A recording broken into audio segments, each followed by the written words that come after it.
Good morning, students. The next topic of MMA is types of multimedia projects. We will talk about there are two categories of multimedia project. First is linear multimedia project and second is non-linear multimedia project. Firstly, linear multimedia project means the multimedia projects that do not require any user interaction are called as linear multimedia project. Non-linear multimedia project are those that require user interaction is known as non-linear multimedia project.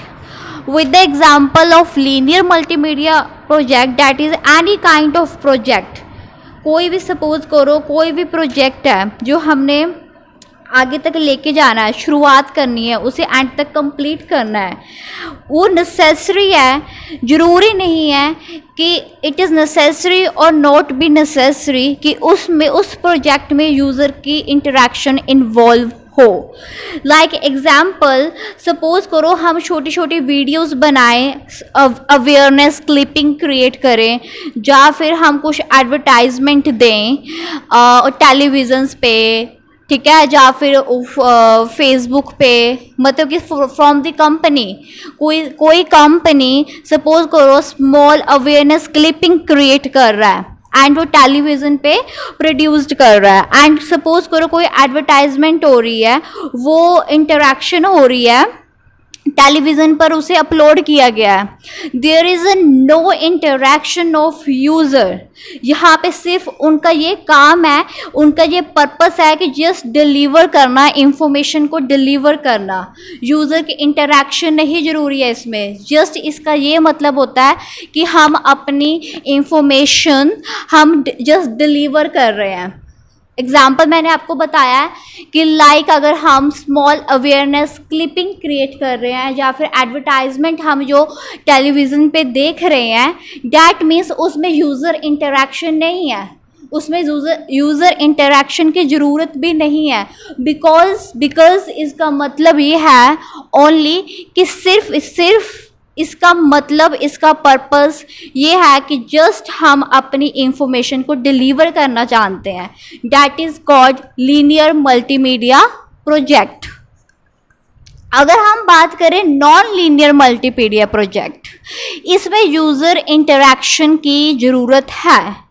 Like the multimedia projects that require user interaction are called as non-linear multimedia project. In non-linear multimedia project, the project moves as per the choices by the user.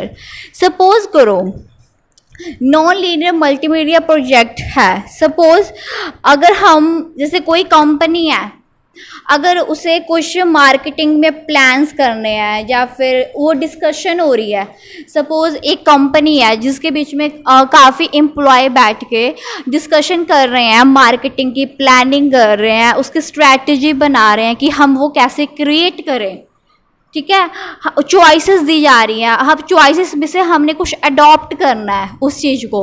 That is called non linear multimedia project, जहाँ पे user interaction की ज़रूरत है and वहाँ पे हम किसी भी ऑप्शन को उठा सकते हैं, किसी भी ऑप्शन को क्लिक कर सकते हैं अपने प्रोजेक्ट के लिए, अपने प्रोजेक्ट के प्लानिंग के लिए, उसकी स्ट्रैटेजी को इम्प्रूव करने के लिए.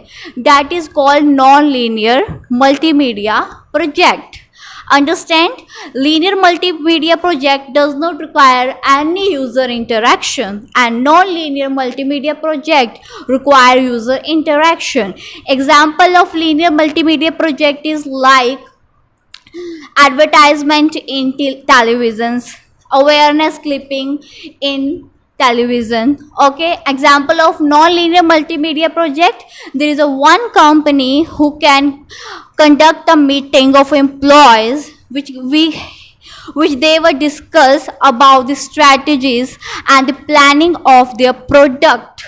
Okay, understand. The next topic is multimedia file format. What do you mean by multimedia file format? The first is MIDI. Firstly, multimedia file format का मतलब है जो हम एक विंडो बेस्ड या ओएस बेस्ड कंप्यूटर को हम एक साउंड की तरह कुछ अवेलेबल्स हैं, मल्टीमीडिया साउंड अप्लाई करें, हम अपने ओएस कोई भी हमारे पास सिस्टम है उस पर हम अप्लाई करें, ठीक है। You can choose a sound from glass, Indigo, laugh, Pongo 2003, ठीक है।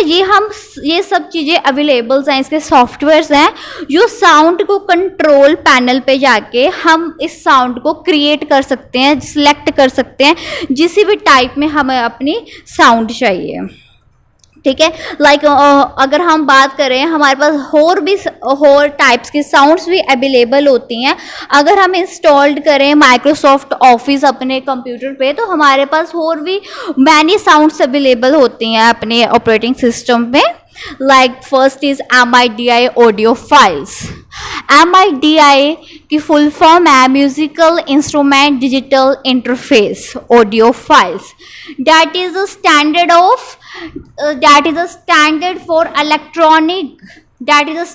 for communication of electronic music instruments। जैसे हम बात करें सिंपली एक ऐसा फॉर्मेट है जो हम प्रोफेशनली साउंड फाइल्स क्रिएट करने के लिए साउंड फाइल को मेक करने के लिए यूज्ड होता है स्पेशली, ठीक है। MIDI mainly depend upon the music system and the capacity of our sound system. Suppose करो यहाँ पे हमें पता लग गया है जैसे लाइक MIDI किसके लिए यूज़ होता है, सिंपली ये फॉर्मेट है जिसके लिए हमें कुछ भी सिंपल या फिर प्रोफेशनल साउंड फाइल्स क्रिएट करनी हो उसके लिए यूज़ होता है। एंड जो MIDI ये डिपेंड करता है हमारे कंप्यूटर की, हमारे ऑपरेटिंग सिस्टम की, साउंड सिस्टम की कैपेबिलिटी कितनी है, उस बेसिस पे MIDI फाइल्स क्रिएट करता है, ओके। लाइक अगर हम बात करें कि MIDI file of 5 minutes play time is around 23 KB in size, मतलब कि अगर MIDI ऑडियो फाइल क्रिएट हो रही है 5 मिनट्स की, दैट इज अराउंड 23 KB की होगी, okay. MIDI format is supported by many different software system over a large range of platforms। जैसे कि लाइक MIDI फाइल्स है जो आजकल बहुत पॉपुलर ब्राउजर्स के साथ मतलब कि ये सपोर्ट करता है। जैसे कि MIDI फाइल्स की अगर हम एक्सटेंशन की बात करें, इसकी एक्सटेंशन होगी लाइक MID और MIDI, okay, that is the extension of MIDI audio files, musical instrument digital interface। अगर हम इसके advantages and disadvantages की बात करें, फर्स्टली अगर हम इसके एडवांटेजेस की बात करें, MIDI file does not need huge main memory to play as needed by digital audio. मतलब कि MIDI को कुछ ज़्यादा मतलब कि इसको मेमोरीज बहुत ज़्यादा इसको ह्यूज मेमोरी की ज़रूरत नहीं होती है डिजिटल ऑडियो को क्रिएट करने के लिए। अगर हम बात करें वेरी हाई क्वालिटी साउंड्स की तो MIDI क्रिएट कर सकता है बेटर।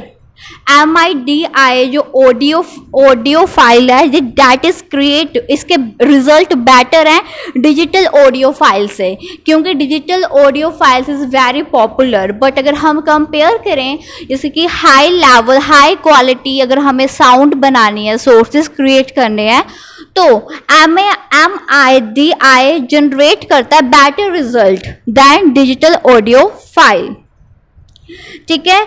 लाइक कि MIDI files are 200 to 1000 times smaller than digital audio files. That's why MIDI is better than digital sounds, okay। And talk about the disadvantages, like इसका disadvantages है कि हम इसको बहुत easy store कर सकते हैं, जैसे उसके like it is not easy to store। इसका disadvantages सबसे मेन है कि हम इसको easily store नहीं कर सकते हैं as compared to digital sound। The second is अगर हम बात करें working with MIDI require a good knowledge of music theory, which is not required in case of digital audio. That means अगर हम digital audio यूज़ कर रहे हैं उससे हमें म्यूजिकल थ्योरी को क्रिएट करना इतना मुश्किल नहीं है जितना हमें MIDI में है, क्योंकि इसमें स्टेप बाय स्टेप इसमें क्रिएट होती है videos, sorry files, audio files इसमें क्रिएट होती हैं MIDI में, but it's much easier in digital. There is a disadvantages of MIDI. अगर हम इसकी एक और बात करें, many application software has been developed for digital audio which puts a stop on MIDI. Suppose करो बहुत सारे एप्लीकेशन सॉफ्टवेयर्स हैं जो डिजिटल ऑडियो ने मतलब डेवलप्ड किए हैं कि हम जो हमें MIDI की वीडियो को स्टॉप करने में वहाँ पे लिंक्ड हो जाते हैं. That is a disadvantages of multimedia file format of musical instrument digital interface. ठीक है, this is the last topic of your first chapter of MMA.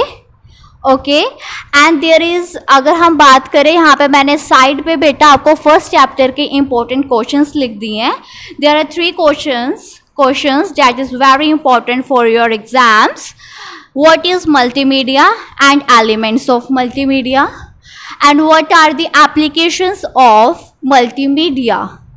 And third is what are input and output devices like storage devices जो हमने बताने हैं. These are the important questions of your first chapter of MMA. Okay students, any problem, any query आप हमें WhatsApp group में पूछ सकते हो. ओके, एंड इसके नोट्स आपको WhatsApp ग्रुप पे प्रोवाइड हो जाएंगे. ओके बेटा, थैंक यू.